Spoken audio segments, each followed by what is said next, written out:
Welcome. In front of me is a POCO X8 Pro, and today I'll show you how you can record screen on this device.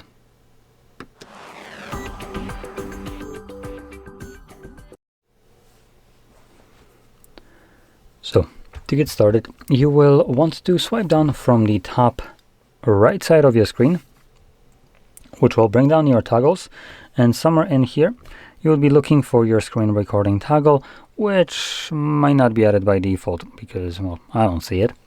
So if you don't see it, you can click on the edit button right here. As you can see, there was no labels in there, but in the editing we do have labels. So you can also read it, and you can also toggle it on right here to keep these labels after you're done editing this list. So anyway, let's scroll down, find our screen recorder. There it is. Click on the plus, and then just click on the check mark to have it saved.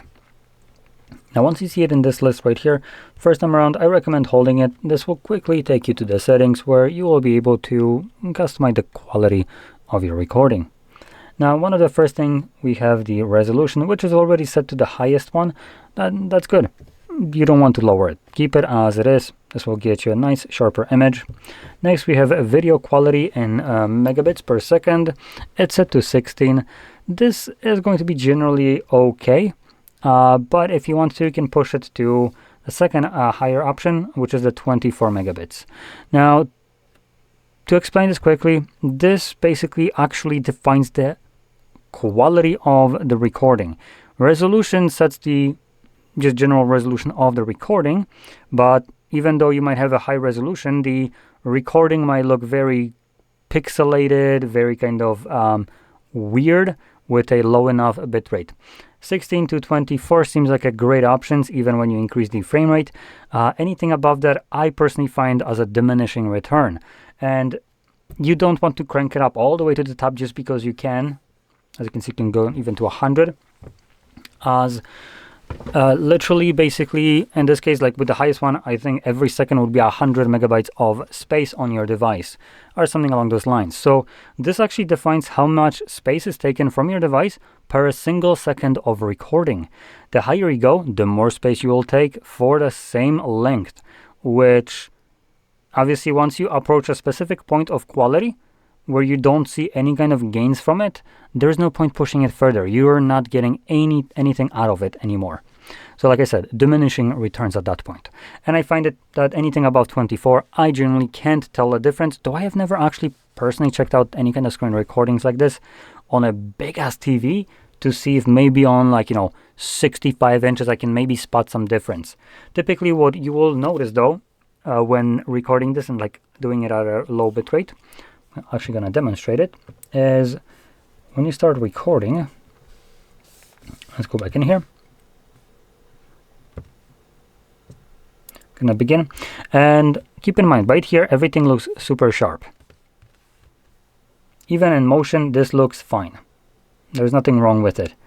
So I do want to basically do a little bit of a movement, because quick movement is basically what screws it up. And now I can go to view it. Hello.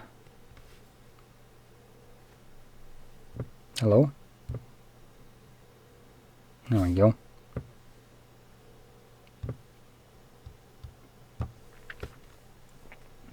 So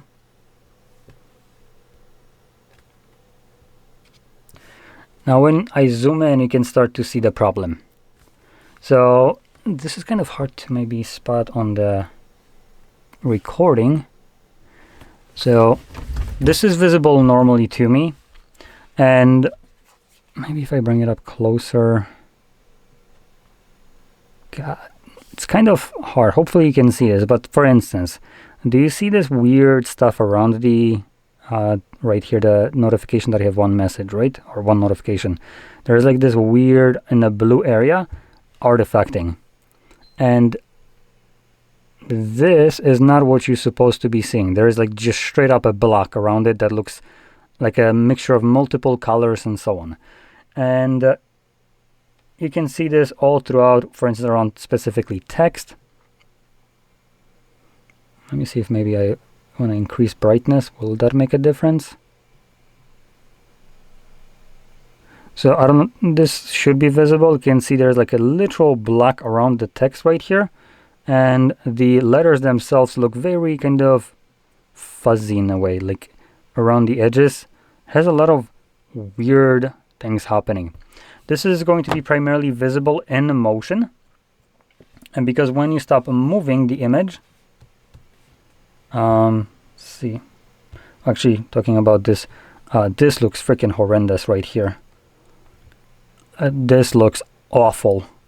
Again, camera right here isn't picking it up as much as I can see on a viewfinder.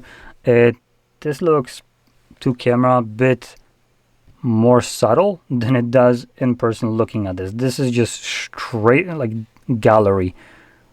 This is horrendous, and this can be visible, like holy hell.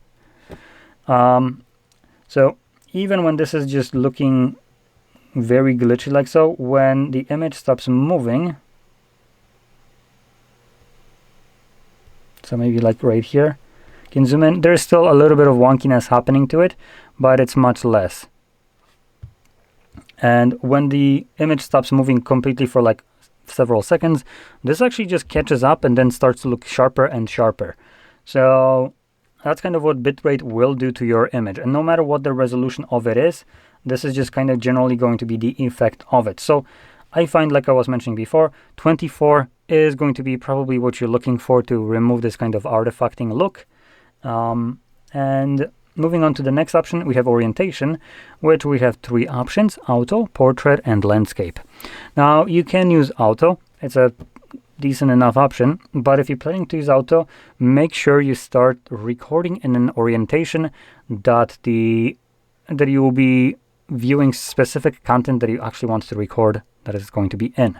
So as an example, if I'm planning to record some kind of game that I'm going to be playing, if I start recording in auto and I'm just on my home screen, and then I open up something that would be moved into a landscape from portrait, that would completely screw it up. And I will record that later on just so you can see that in effect.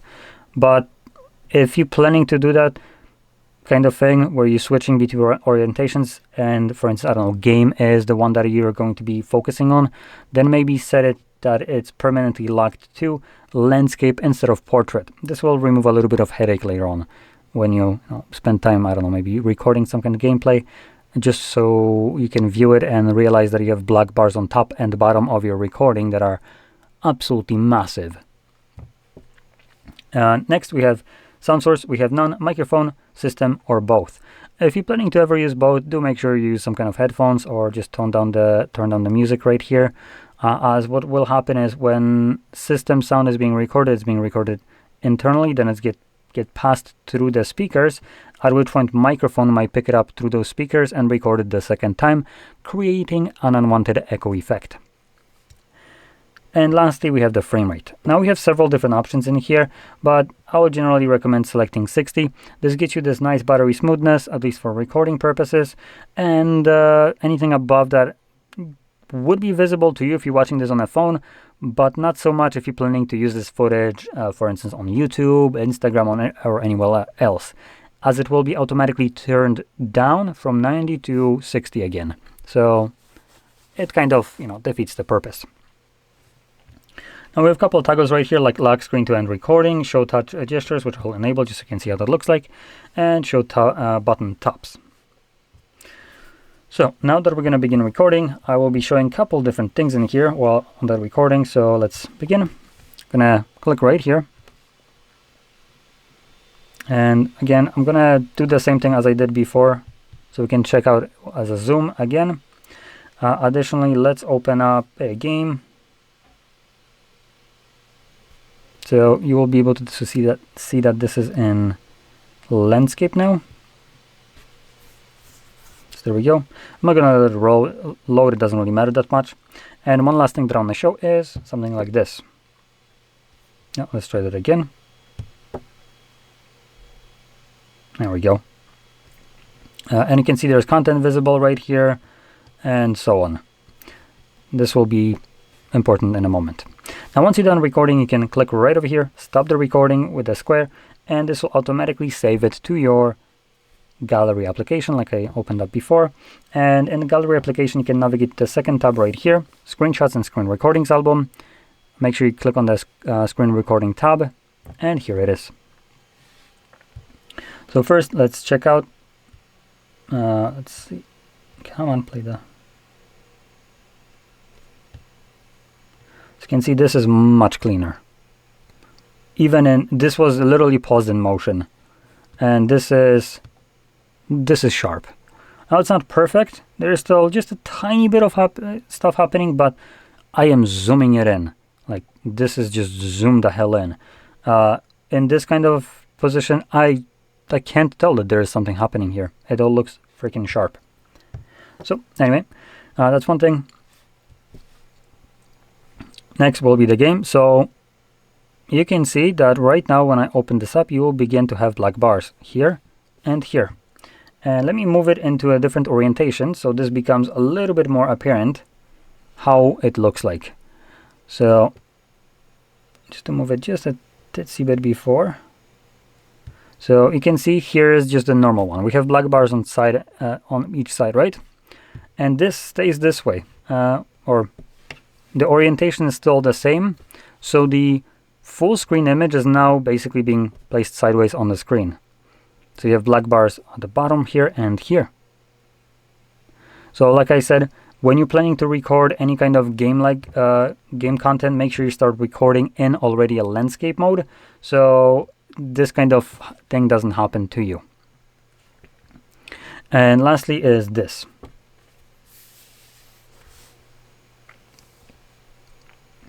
So here was content visible on the screen, which you now clearly can see that there is absolutely nothing on that recording other than a black screen. So what you just experienced was a feature of Android designed for privacy and security of the user. It is going to be most commonly encountered in bank applications, which do this to actually protect you. And as a hypothetical situation, if you ever downloaded some kind of malware, that malware would try to use screen recordings or screenshots to try to figure out your passwords or pins to your bank, you could imagine how that would be not beneficial to you. So banks basically block this. There is no screenshots that can be taken. Screen recording provides them with just a black screen, so nothing there. So your security is basically protected. Now, in applications like Netflix, you had this happen because Netflix thinks that you, with your phone that you purchased with your money, and their shitty subscription that you also pay for, you are also now responsible for protecting them from piracy. It's your job now, which you don't get paid for. Which, as far as I remember, doing something that you're not getting paid for is called slavery, so screw you, Netflix. But in any case, it's done to basically protect them from piracy, like you should give a single shit about it. And because I find this to be absolutely disgusting, considering this is my phone and application can change how I can use my phone, no matter if that application is open or not, I should still have a choice to basically deny this. Now, I find this annoying just because I don't own a Netflix account, and shit, application came with this phone out of the box. So Netflix paid money to have this application installed out of the box on the phone, right? And they have the audacity to then change how I can use it without me ever agreeing to terms of service or use or anything of theirs. I don't own an account, never did. So this is done without my consent. And because things done without my consent don't really go too well by me, I'll be showing you ways to kind of circumvent this, as capturing a video of a show or movie that you're watching in Netflix or any other streaming platform, as basically every streaming platform does this, is, you're damn right, if you're paying for the service, it's your right to capture it. It's not piracy just by recording it. Piracy is when you're sharing it, and even that can't always be considered piracy because you do have fair use law, which allows you to share some kind of content, which is even copyrighted, up to a specific point. So I think it's like 30 seconds or something like that. You need to check it. And you can share it without any kind of, copyright piracy claims. So for that reason, I'll be showing you how you can find content like that you'll be able to find on Netflix or other streaming platforms, every streaming platform, and be able to capture it without a problem there and share it if you want to, again, under the fair use. Now, how you use this, honestly, I don't care. But so what we're gonna do is open up our browser. Now, I'm not gonna show you exactly the website that you need to go to. I'm gonna show you how to find any kind of website like that. Now, reason for that is I did show specific website before, and that website is no longer available. So either this could have been coincidence that by showing it, it got taken down at similar time, or it could have been because of me. But in any case, whatever I showed on that video would be no longer relevant to people that are watching it right now, as that site is dead. So instead, I took a different approach now, which is teach a man to fish to feed him for life. And what are we going to do here is navigate to and Google search. Once I can get rid of this garbage, we're going to search for pstream.mov, and you want to add alternative. Or we can also search for something like free alternatives to Netflix or something along those lines. Now, how you search for it is completely up to you. This one, for instance, I know that gives me a result of different sites that I can view, and you're particularly always going to be looking for Reddit. Reddit is a go-to place for this kind of information, not the AI overview. Completely ignore this dog shit. It's complete piece of shit like Plex. Are you kidding me? So in here you will actually find what we're looking for. So we have a couple different places you can go to watch this kind of content. Now, depending on how you search for it, you will find different links to different domains, and you might want to experience with different ones, as not every domain, not every one of those sites will work the same.